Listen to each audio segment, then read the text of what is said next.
It's finally done.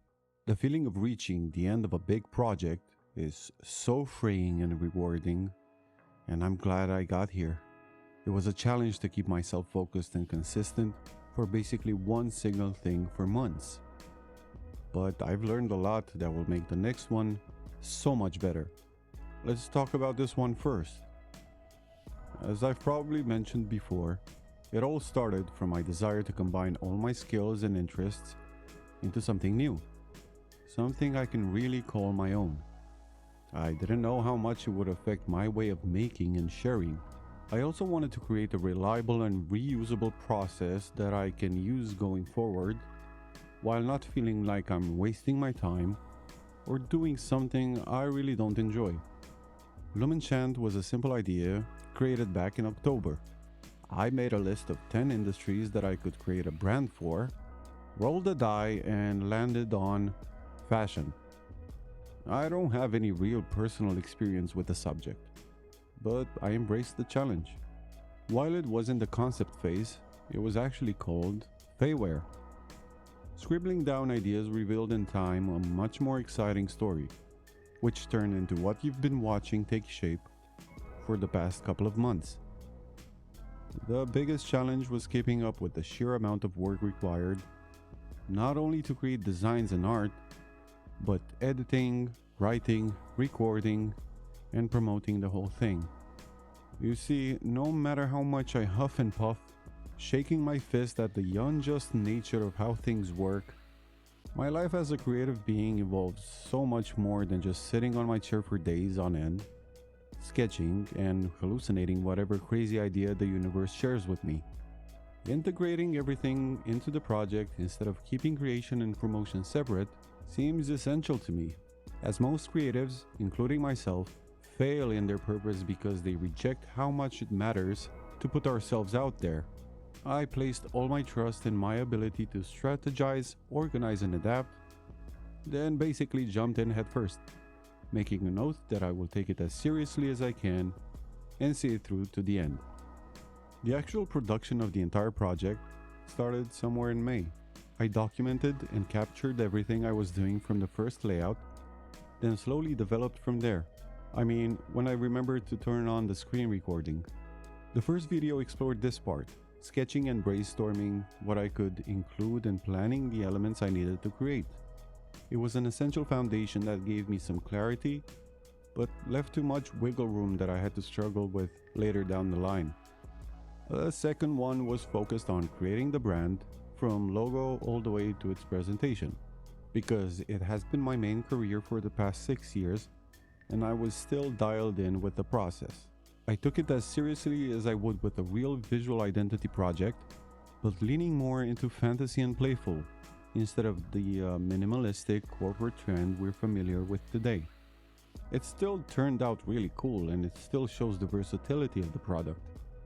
The next 4 videos gave me the chance to slow down the process of painting the portraits and actually experiment with what I talk about, trying to embrace the spontaneity of going off script and see how it connects with the audience. I also wanted to see if I can keep my train of thought for long enough, which I am not sure I did. I go on tangents a lot, but there are some valuable and honest bits in there that I think were worth sharing. The next video, I share the process of making the map, as it gave me the chance to figure out how to make fantasy maps in a manner that's more connected to my taste. I don't have much experience with creating maps, even though I have experience as a D&D game master that's only using homebrew stories and worlds, so I really enjoyed this one, and I think I'm getting closer to a repeatable process for the future.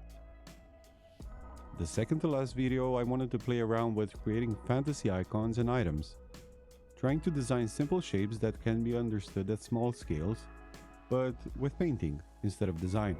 It was actually the closest overlap between logos and painting, and they turned out alright for a first try. This video puts everything together into the final presentation. I always want to show these projects as I did before, a combination of brand identity layout and a landing page. I know I lose a lot of SEO potential for uploading images instead of building it outright on the page, but my limited knowledge of website building means I have to compromise a bit for the time being. There were a lot of valuable insights that came from this entire experience. For the next big project, which I can share with you right now, that it's going to be in the skincare industry, I will actually start the planning phase in Figma. I find it so comfortable for me to design layouts there, as the final presentation format tells me more clearly what I want it to look like and what assets I need to work on. I also think I'll do the copy for it as well, just so everything is extremely clear from the get-go. Starting from the end and working backwards seems more reliable for me, instead of leaving space for too much uncertainty. I will be careful to have some leeway for improvements that might arise by the assets I create, but the overall structure should be clear. As I stated before, I found that it's really difficult for me to really manage short-form content, especially at the rate it's expected to actually matter. I mean, if I do some short videos, it would be part of a larger plan and would add to the bigger picture, rather than throw away short videos that I post while being annoyed that I have to do it. But is there really any return on investment if I take that route? The way it all works, I don't really think so. So if there's no gain and no pleasure in it, why bother? We'll see. Maybe the biggest realization came to me while editing one of the videos. I was a big fan of comic books back when I was a kid. It wasn't just the storytelling that was captivating, it was the art as well. Using the drawings in the comic books to trace and learn how to draw. Movies, however, felt like the perfect sum of many creative languages, the best mix of human creativity as a whole. A neighbor's kid had a handheld, old-school camera that we wanted to use to shoot a movie. I think it was after the first Spider-Man with Tobey Maguire. So, of course, the theme was strongly influenced by superheroes, and I remember taking it so seriously, creating scripts, planning locations and angles, trying to learn how to act, so I could get involved in front of the camera as well. It didn't come to pass, as we didn't have money for a tape and his father didn't trust us with what was back then an expensive piece of technology. If I hadn't lost that memory for so long, maybe it would have made sense why I seemed to be interested in so many creative languages. Being attracted to stories, art and fantasy with a strong desire to learn on my own, and why I became what we call a jack of all trades. I suppose it was always in me, I just made myself forget and left it behind. Probably as a survival instinct while growing up and facing the real world. Because the reality is that I cannot do everything. No matter how I manage my resources, time, or energy, I can't do art, design, videos, write, promote, maybe learn how to produce music and voice acting or whatever narration thing I'm doing now. At least not at the professional level. But does it matter? I still want to do those things to the best of my abilities and as much as my time and patience allow. Speaking of patience, I find that for my type of personality and attention span, long projects always tend to reach a point where most of the interest is lost, or it just starts fading. I seem to always reach a point near the 70% completion mark, where excitement turns into apathy. A point where I just want it to be over so I can move on to the next project. I suppose the novelty wears off. I learn a lot of new things that I want to apply on a fresh blank canvas. And that's when I tend to rush it. Or who knows, maybe I still don't know how to recognize when I'm overwhelmed and tired. I guess that's a problem that can be solved by working on multiple projects at the same time, so I can switch to where my excitement is in the moment.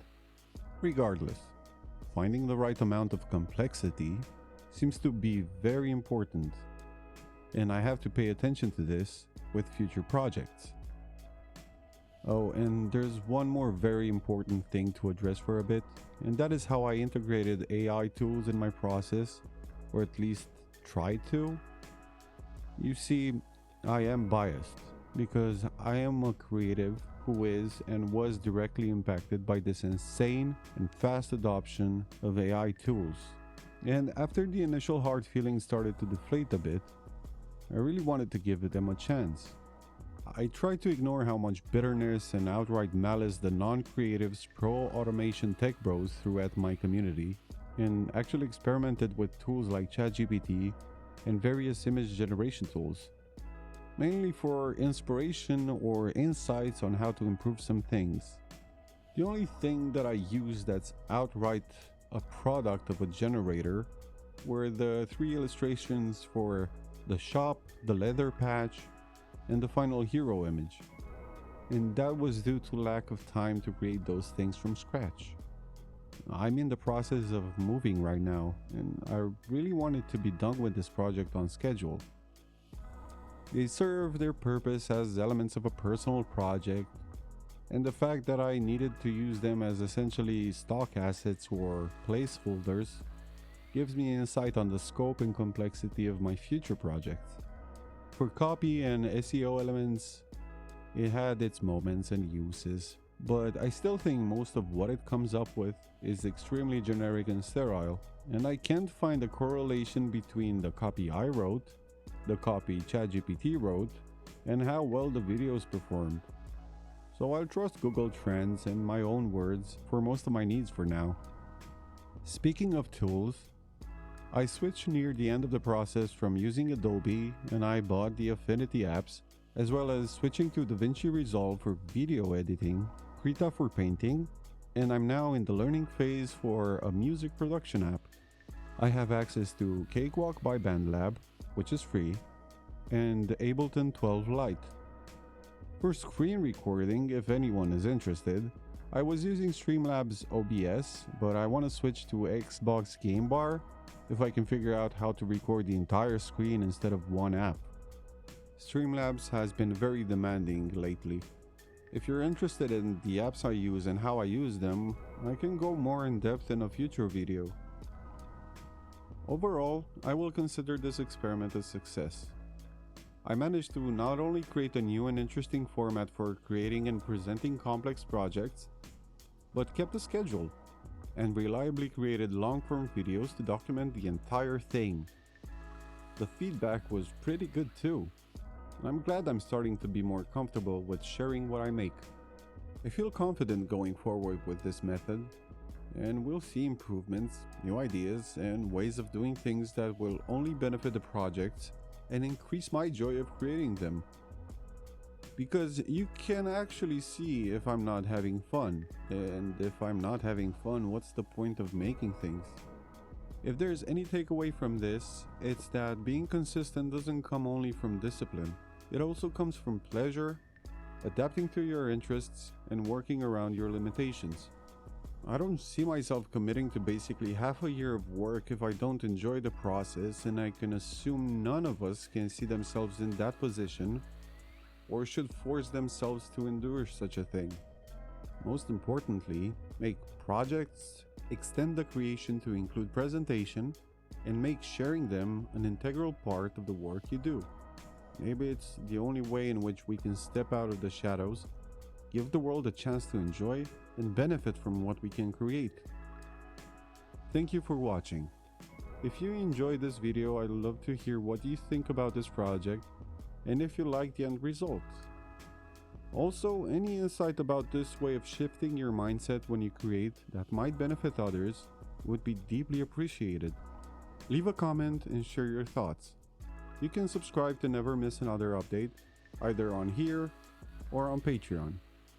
I hope you join me next time. Goodbye for now.